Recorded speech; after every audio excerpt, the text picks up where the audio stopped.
What's up, everybody? Happy Friday. Hope all you're having a great day so far. Jumping into this episode of GH, I felt bad for Carly and Sonny. I really did. When they heard the news that their baby will have a birth defect, spina something, I forgot the name of it. But basically, the kid is probably going to have some type of learning difficulties, maybe some skin difficulties. I feel bad for them, but, I'm not surprised that their kid is going to have some type of, birth defect. I'm not surprised because it happens to people who are over the age of 35. Birth defects can happen, and Carly is damn near 50 years old. She's close to 50. So a birth defect was more likely to happen. It's a 50-50.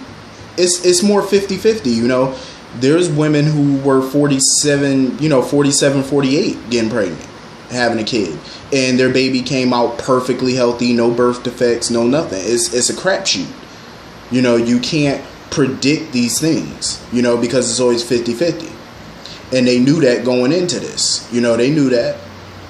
And I just hate how whenever somebody get a medical diagnosis, they act so dramatic about it, like it's life-threatening. Like, this is not life-threatening.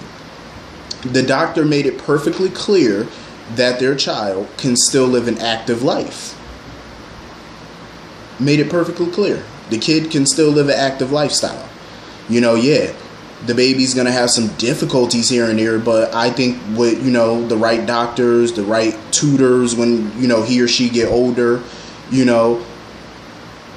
dermatologists or whoever, whatever skin doctor there is, all of this can be helped. You know what I mean? Like, all they gotta do is research it and, do all their homework and research prior to the baby getting here. That way they know what to do, how to handle. You know what I mean? It's just that simple. It's gonna be hard, in the beginning.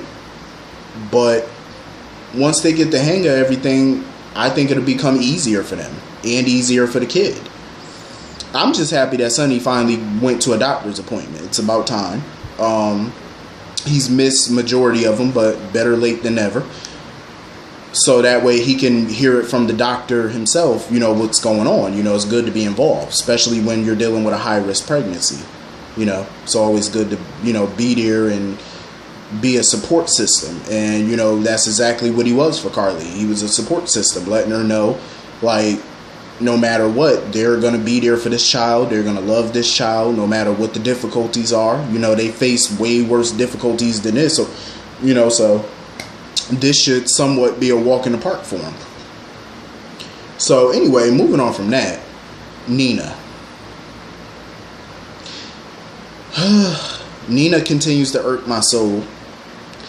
Listen, I understand she's upset about, Drew selling half the company to Jax without consulting her or whatever, but at the end of the day, Drew was the sole owner of Aurora. He was the sole CEO of the company.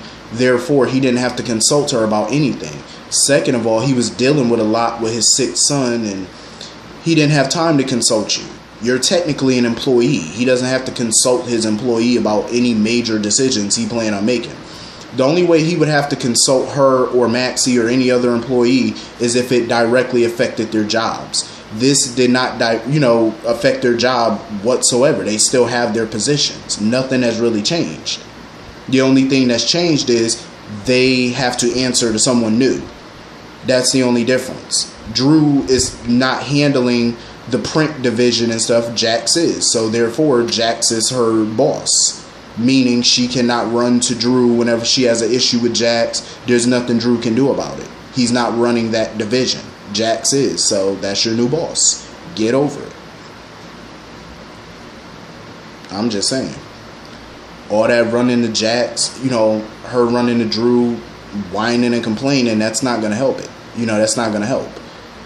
At the end of the day, she was all giddy before about working with Jax and stuff. Now she got an attitude about it. She's bipolar. Like, she was all happy about working with Jax, saying how good they work together. He was teaching her some stuff about spreadsheets and all that good stuff. Now she got an attitude about it. Like, pick a mood and stick with it. Like, Nina, she just needs to focus on being the editor-in-chief, stop whining, do the work, and get along with your new boss, period. All that whining to Drew, what is that going to do for you? Nothing. So anyway, moving on from that. So basically, the only dirt that Curtis came up with so far on Jax is the fact that he pled guilty to a SEC violation many moons ago. Valentin, of course, was pissed because he's like, next time I see you, I want some real intel, some real information. I feel like Valentin needs to back off. That's how I feel. Because he's setting himself up for a fall. Back off. You got too much going on, especially with the whole Sasha not being Nina's daughter, and now you want to take Jax on as an enemy? That's not smart. You already got secrets floating around that's waiting to pop up at the surface. So why make more trouble for yourself? Because if Jax finds out that you're investigating him, what do you think Jax is going to do? He's probably going to start investigating you. And that's what you don't want right now. Because Jax has just as much money, probably more, than Valentin. Just as much influence and pull. So you might want to dial it back. Because trust, Jax is not no pansy. He's not somebody that you're going to cross and he's just going to take it on the chin and do nothing about it. So fall back. Focus on your wedding. Try and keep your secret at bay. And move on. But of course Valentin won't do that because he's Valentin. He always has to have what he wants. But you're not going to get what you want this time. You're just setting yourself up for a fall. He was pissed though when he found out that Sasha didn't want to leave Port Charles after the wedding like she was supposed to. Because he's marrying Nina in like 2 months. And Sasha was supposed to leave right after the wedding. And she's decided to stay because she likes it in Port Charles. Plus, you know, she's grown to really care about Nina. And plus her little situation with Michael. So she really doesn't want to leave at this point. But Valentin was trying to warn her, like, you don't know really anything about Michael, but she's confident that Michael won't investigate her. For all she know, for all we know, Michael could have investigated her or is investigating her behind the scenes and nobody really know. You know what I'm saying? I wouldn't be surprised if that is what Michael's doing. Because after everything he'd been through with Nell and how sneaky and conniving she was, you would think that he would be smart enough to do background checks on people that he's dealing with in some type of relationship. You know what I'm saying? Like, that's what I would do after previous experiences. I would definitely do that. You know what I'm saying? So that way you know beforehand who you're dealing with and what you're dealing with. Because he didn't do that with Nell before. You know what I'm saying? He didn't do that. Really, he didn't investigate Nell until it was kind of, you know, a little late. You know, he was too much into the game to really back out at that point. You know, he backed out, but by then, you know, she popped up pregnant. So you don't want to make that mistake again. You know, make sure you do your homework before it get too, you know, serious and you get too involved. That's what I'm saying. I wouldn't be surprised if he did do a background check on her, because remember how she blurted out that she wasn't, you know, she wished Nina was her mom and whatever the case may be. That right there raised the suspicious eyebrow in him. Even though she came up with some flimsy excuse and he appeared to let it go, I wouldn't be surprised if he actually didn't let it go. Because Michael is actually a lot more smarter than some people give him credit for. I just hope that he does do a little homework on this girl. But yeah, Valentin, he just needs to chill out and handle his shit. So anyway, moving on from that. Kim.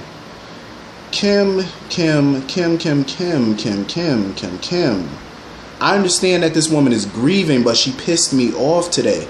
Like, she wanted Shiloh basically to help her convince Drew to have a baby with her. Since she couldn't get through to him, she was hoping that some of his classes could teach her how to basically manipulate Drew into giving her what she wants.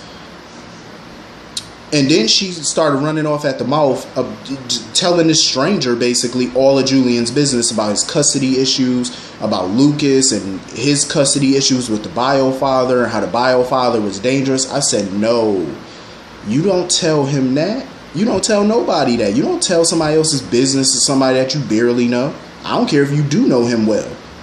I don't care if you knew him better than you knew yourself. You still don't tell somebody else's business like that. Are you insane?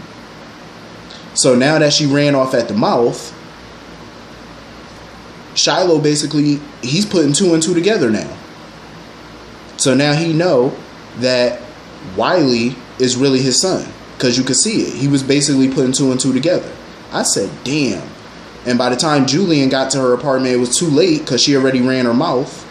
And she just realized that Shiloh's not the person she thought he was, because Julian basically told her pretty much everything he did to Sam and who he really is. So now she's just kicking herself for running her mouth. I'm like, you should just kept your lips closed. But I'm glad Julian and Drew and everybody is telling her, like, get some help, because she clearly needs it bad. I understand she's desperate to be a mother, because that's what she's been the last 16 years. But you can be a mother, just not right now. Why rush that? You know what I mean? You're still in a grieving process. You know, grieve. You know, take some time. Go on a vacation or something. Cleanse your mind. You know, do something. Seek some sought after treatment. I was so disappointed in Kim today, telling this stranger all their business. So anyway, Brad continues to be an idiot. So now he's sitting there talking about something, oh, we should take Wiley and run. And are you insane? I'm glad Lucas told him we can't run. He was like, because if we run, we become fugitives. Exactly. So if y'all become fugitives, what are you going to do for money and everything else? You already know once you're a fugitive, you're going to have every major law enforcement agency on your ass. You know what I mean? Like, then he's sitting there talking about, oh, well, Sonny makes people disappear. Basically saying Sonny can help them disappear or whatever.